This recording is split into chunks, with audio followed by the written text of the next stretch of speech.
Hey,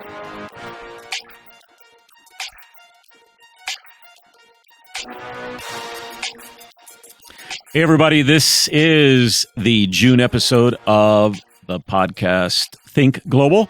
And here at Think Global, we believe that the world is our home and strangers can become friends and friends become family. Anyway, back with you again. I'm Tim Davis and you are? I'm Jonathan Smith. John, nice to see you again, man. Nice to see you. Here we are. It's already June. Kind of hard to believe. And man, Crazy. like this is the 6th month in 2023. Oh my gosh. I haven't really thought about it that way. Serious. Halfway through. Nearly We're halfway pretty through. much halfway through 2023. Unbelievable. And summer is upon us and all the plans of summer vacations, getaways, road trips, flying. It's all happening. Wow. It sure is. That's all. It's going to be a busy summer for all of us. But Yeah. exciting. Good stuff. Yep. And now that you've told me we're halfway through the year already, that sort of sends me into a tailspin. Yeah. We have a lot. We have a lot to do in the rest of the year. All right. Well, we better plan well. So let's get on with this podcast. And again, thank you for listening in. We appreciate you guys. Count you as friends and families. So we are grateful for all the time that we spend together via this podcast. I think our only listeners are actually friends and family, but No, come on. I hope we have some strangers out there who will become our they friends. will become friends and then become family. There you go. That's what we're after. Anyway, all right. We have an interesting topic to tackle today, and it seems very appropriate as we think about how fast time is flying. And this idea came out of a news magazine I was reading lately. Warren Buffett at a recent conference was asked by a 15-year-old about some of the best wisdom that he's ever had in life, like pass on some information, wisdom to me as a 15-year-old. And Warren Buffett responded with a Latin phrase that is simply memento mori, which means remember death. Remember the reality of death. And the way Warren Buffett put it to this kid was, you should write your obituary and figure out how to live up to it. The whole idea is starting with the end in mind and then working backwards to visualize what the end looks like and what you want to be said about you. So, John, that's the topic today of living life with the end in view. Yeah, it seems like a heavy topic because we're saying think about the end Right. of your life, Yeah. and then work backwards to make sure you live up to it. And it is kind of a heavy topic in a sense because, death can hit home for a lot of people in different ways. Right.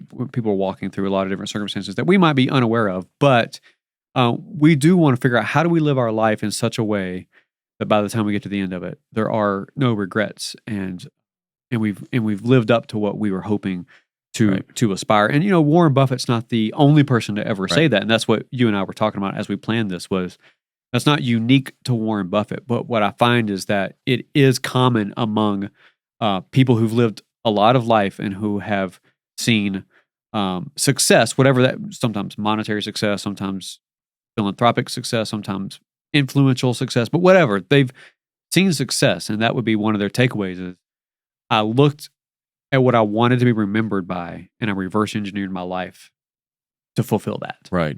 And actually, before we look at those other quotes, because we want to, because there are great quotes out there on this very subject, but, comment on what you made, you said like, it can feel like a sober, somber kind of thing. But the reality is when we actually look at it with wisdom the way we should, what it does is makes today much more livable, much more enjoyable, much more fulfilling. So though it feels somber, it produces a ton of wisdom by which to live today. Right. And that's the end of it all. That's what we're after. So, all right, let's start the list of those. Why don't you start that? Yeah. So this is going back a few years ago. The first time I heard this was I was doing like a coaching, I'll call it a coaching exercise or as a course or something like that online by an author, now business coach named Donald Miller. People know he came on the scene many, many years ago with a book called Blue Like Jazz. That's kind of put him up on the platform. But he's since become a business coach. And he had this whole exercise that I did. And he literally, it's from memory, so I might be getting it wrong. But what I remember was he wanted you to write down what age you expect to die, and then calculate how many years you have left from your age now to what number you just wrote down. And then that exercise of writing your obituary. If you had to write your obituary or write the speech someone gives about you at your funeral, what would you write? And then the rest of the exercise is kind of reverse engineering that to like, okay, how do you live up to that? You know, if you've got 40 more years or 30 more years, however many more years based on the number that you wrote, and that's your obituary, how are you going to get there in the next 30 years or whatever the number is? Right. So anyway, that was from Donald Miller. He talks about that in his business coaching. Yeah. Which makes us then live today like we should. Right. Right. And another quote, and this one I really love because it's almost surprising, but it was something that was used, I believe, in an address by Steve Jobs at Stanford University. And it's also quoted in that article about Warren Buffett. And, the world knows Steve Jobs now. I mean, renowned for Apple. Right. And anyway, he had this saying that I thought was pretty powerful, and it actually it makes a ton of sense. And it says that Steve Jobs basically every day would look in the mirror and he would ask himself this question: if today was my last day, would I be doing what I'm doing? Believing that helped him do what mattered and to live his day for that which would really matter. All right. And also, the Bible speaks a lot about this. Well, it does. I mean, but also, there's many people are familiar with this book. That's why I want to mention it. The book, 7 Habits of Highly Effective People. That's pretty ubiquitous book. A lot of people have heard of that book. But the second of the 7 habits is to begin with the end in mind. Right. And the author of that's a guy named Stephen Covey. Yeah. Right. But his second habit is begin with the end in mind. And that's exactly what we're talking about. Right. I mean, you could extrapolate that, and that is beginning with the end in mind. I'm actually reading another book by him currently reading it, which wasn't really related to this podcast, but just so happens to coincide, is that he's talking about writing your life mission statement. Yeah. So businesses have mission statements, organizations have mission statements, but do you have a life mission statement? And so this whole book is about writing your life mission statement. Right. But he's really extrapolating that second habit. Right. He's saying if you're going to begin with the end in mind, the end is how you want to be remembered, your mission statement, and working toward that. So anyway, that's very interesting. But there's also a lot from the Bible, from Scripture. And those who are out there and spend time in the Bible, you're gonna recognize these. But I think there's just a ton of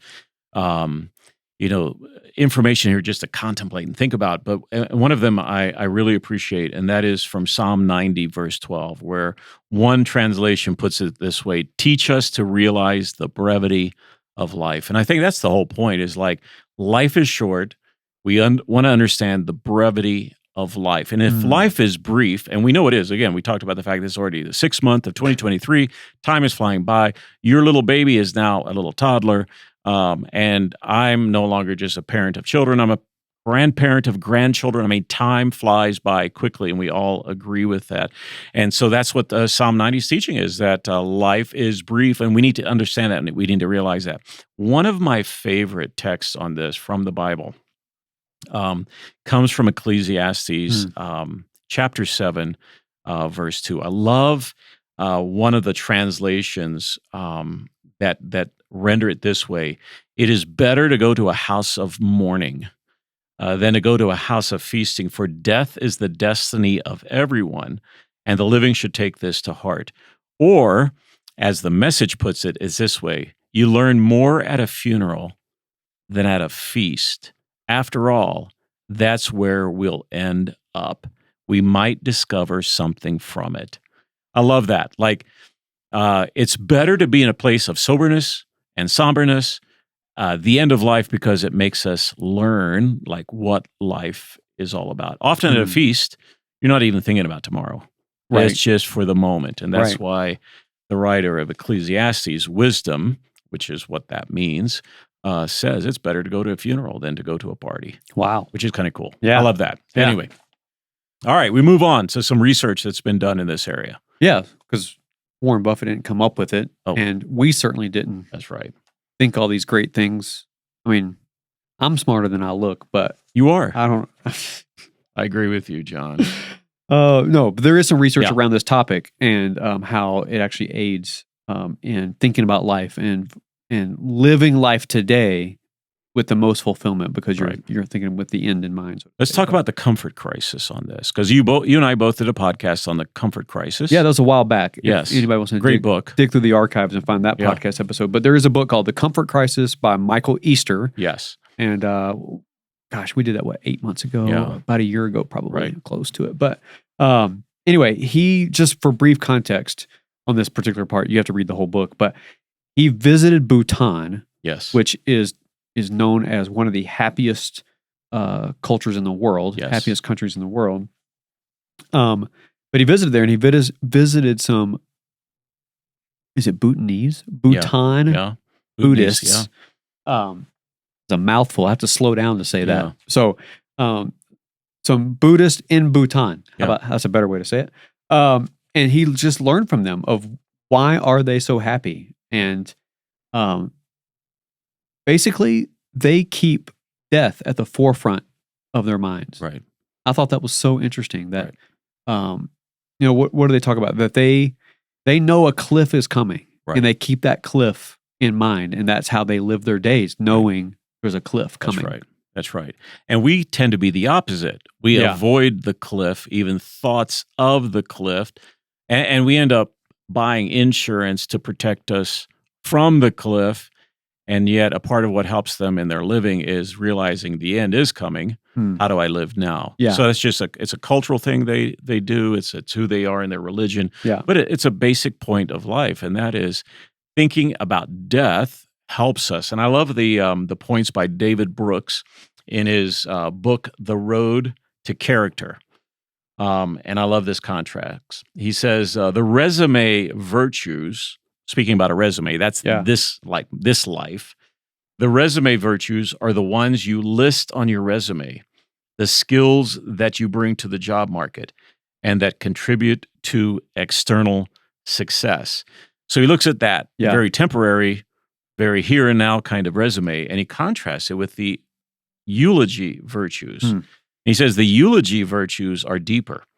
They're the virtues that get talked about at your funeral, the ones that exist at the core of your being, whether you are kind, brave, honest, or faithful, what kind of relationships you formed while you were here. Hmm. And those are the things that will be remembered, not simply a resume, but rather the virtues that we've shown in life and doing because we know the end is in sight. So I love that from David Brooks. He's a good writer anyway. Yeah, that's and I think you and I would probably agree if we had to just off the cuff say one of those virtues, it would be the very thing this podcast is about, which is looking at the world as our home, and Yes. where friends become family. Like Right. that's what we want.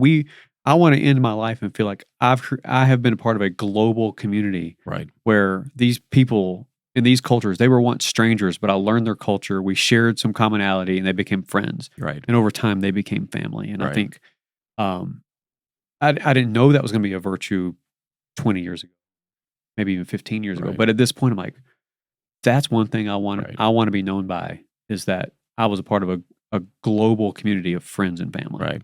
Yeah, I think the reality of the end, the reality of that cliff and embracing that, what that does is just remind us of what's really important in life. Right. And the fact that we are a part of this world. And it takes us, that kind of virtue takes us beyond a zip code in which we live. Right. That we live in a big world Hmm. on a small planet made up of people who are born, they live, they die.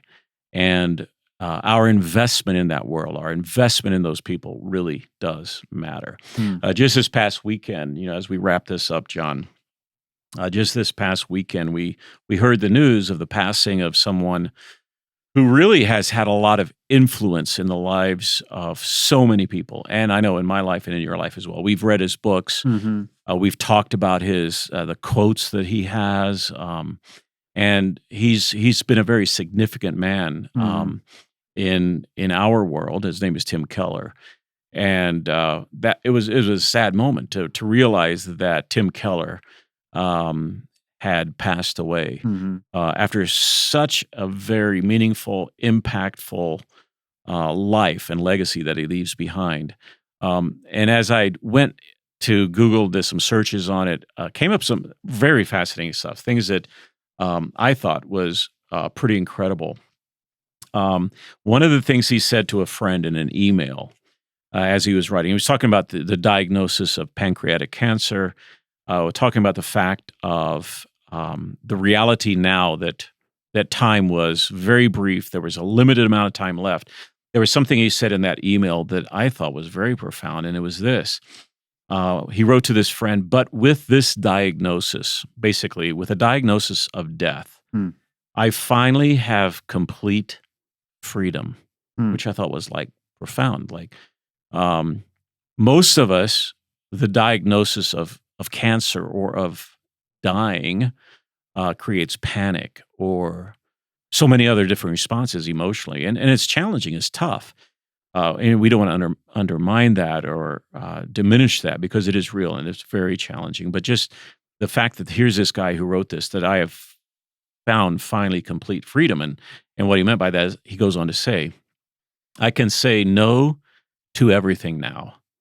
Once you have cancer, you can do whatever you want. Tim Keller knew that he was free to focus on those things that were most important, that really would last forever, those things that are eternal. And from that, I take a lesson in my own life. Like, what are the important things? Like, where am I kind of wasting my time? How can I live better? What are the relationships I need to pour into? Who are the people who matter that I need to give time to? What are the things I need to say no to that really beyond this life don't matter?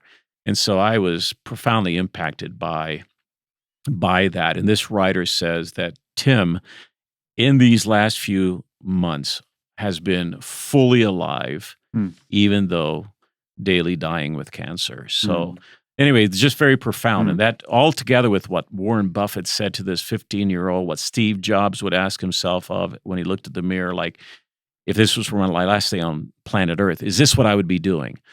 All of that, I think, points to the wisdom that comes from the Bible, and that is that life is brief. It's a vapor. It's a mist. It doesn't last long. And therefore, make wise choices about what you give yourself to, what you spend your time on, what you do with your life. Yeah. It's a big deal. Yeah. How you want to be remembered. That's right. Because we'll all be remembered for something Right. by somebody, whether it be our closest family.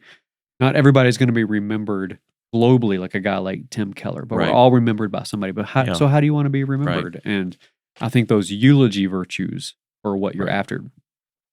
Very few, not many people are going to be remembered by their resume virtues. That's right. That's right. You know, Yeah. they're going to be remembered by their eulogy virtue. Yeah. So whether it looks like actually sitting down and writing your eulogy or your obituary, or just thinking about it as your own life mission statement, but what does it look like to take a few inner deep moments and think, what are those eulogy virtues, if you will, that I hope I'm remembered by down the road? And then figure out how to reverse engineer your life to get there. Right. You know, and it's not, I hope to buy a big house. That's not a Right. eulogy virtue. That's right. You know, but what are the really deeper, what he says, those are deeper. What are the Right. deep things?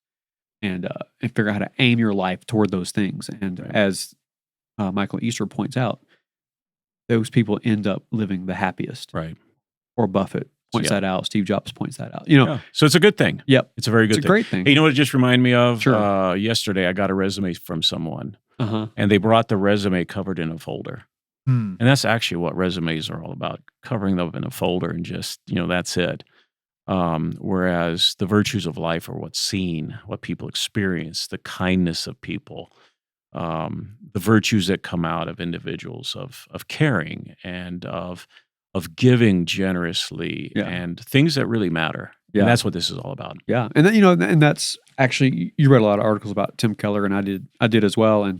And a lot of the things I was reading was people that knew him personally Yeah. were saying, as much as he was a great writer, a great author, a great pastor, what stood out was he was those things, but he was even more so humble Right. and kind and even funny. He had a great sense of humor. Yep. People say, I read one person say, oh, if you think he was a great writer, you should have seen his sense of humor. Right. I right, thought right. that's so cool. That's right. And that's what people remember Yeah. right there. Yeah. That's good. All right. Well, anyway, we're going to wrap it up. This is, again, the June podcast of Think Global. We're glad you've listened in. Let us know if you have any thoughts, any topics you want us to cover. But until July, I'm Tim and Jonathan. And we are going to sign off again. The world is our home where strangers become friends and friends become family.